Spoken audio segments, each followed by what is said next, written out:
Aku baru aja kena tipu 1,35 juta dari penjual di Threads dan ini kronologinya. Penjual ini, buku damai kolektor, ada ngejual buku-buku komik-komik lama, mainan jadul, dan juga buku-buku Osborne. Aku kontak pelaku pas tanggal 29 Juni, aku beli 10 buku Osborne dengan harga 300.000, murah banget kan ya. Pelaku ini namanya Robi Subarkah, ini nomor rekeningnya. Aku transfer yang pertama jam 9 malam, katanya OTW JNT. Nah, tapi anehnya besok pagi dia bukannya kasih tahu resi, tapi dia malah nawarin lagi mobil-mobilannya. Ini ada 80 mobil-mobilan full set dan dia jual harga 1,1 juta. Tapi gini, pas kejadian hari ini aku tuh lagi ada janjian teman dan aku tuh lagi nggak gitu konsen. Jadi pas itu dia buru-buru aku terus. Salahnya aku DP lagi untuk mainan tersebut sebesar 200.000. Nah, kenapa aku mau DP? Karena anak aku tuh mau operasi. Jadi aku pikir untuk menghibur dia, ya aku mau kasih mainan-mainan jadul ini. Karena anak aku tuh memang suka mobil-mobilan. Dan dia di sini telepon-telepon berkali-kali, kasarnya ya cepet gitu. Dia ada pelanggan lain kalau mau lunasi sekarang. Terus aku bingung dong lah, kamu belum kirim aku buku, tapi udah buru-buru. Aku salahnya aku udah percaya aja dan aku transfer sisanya 850. Dan dia bilang alhamdulillah lunas ya kak, mohon ditunggu sedang dikemas. Terus habis itu aku tunggu gak ada kabar sama sekali. Dia bilang jam 6:30 baru sampai JNE dan udah semenjak ini sudah tidak ada kontak sama sekali. Kemudian aku juga udah curiga dan aku baru cek foto yang dia kirim itu ternyata itu foto yang diambil dari Google.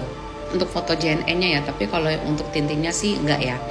Besok paginya aku minta admin aku untuk kontak ke si pelaku dan dijawab cepat pas respons. Aku coba cari tahu tentang Robi Subarkah ini di grup Facebook dan ternyata dia sudah beraksi dari tahun 2023. Itu pun berdasarkan orang lapor ya, bisa aja ada yang korban tapi dia nge-post di sosmed. Tanggal 1 Juli aku langsung ke kantor polisi dan aku bikin laporan ini.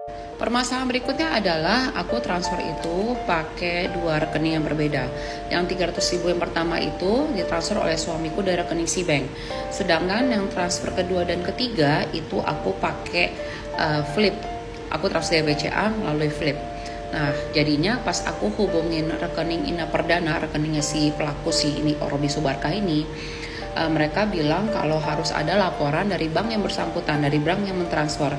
Nah, saat aku hubungi si bank dan BCA, mereka menginfokan kalau harus ada salah satunya surat dari kantor polisi.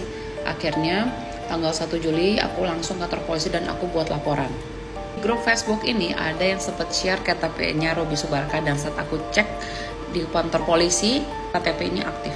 Tujuan aku share-nya apa? Jadi semoga kalian, terutama ibu-ibu, jangan mengulangi kesalahan aku. Kalau misalkan seller gak mau bertransaksi via Topet atau Shopee, forget it. Sesibuk apapun kita, luangkan waktu untuk tenang, untuk fokus dan cari tahu. Saat aku cek Facebook, korbannya itu ternyata sudah banyak sekali dan ini tuh sudah komplotan, ada jaringannya. Jujur, aku nggak tahu apakah uangku akan balik atau enggak, tapi aku merasa harus share hal ini biar nggak ada korban-korban lainnya. Karena sampai sekarang aku lihat dia masih jualan di Threads dan masih banyak yang nanya. Kalian bisa cek di Threads ini selama dia belum ganti nama dan aku sih ada save linknya ya. Jadi in case dia ganti nama, aku pun tahu. Nah, follower dia udah 2000-an, di Instagram juga ada, tapi followernya baru ratusan. Sekian sharingnya, semoga kalian bisa belajar dari kesalahan aku. Dan buat kalian yang pernah jadi korban penipuan seperti ini, ingat aja rezeki itu gak tertukar, pasti Tuhan akan ganti lebih. Sekian sharingnya, semoga bermanfaat.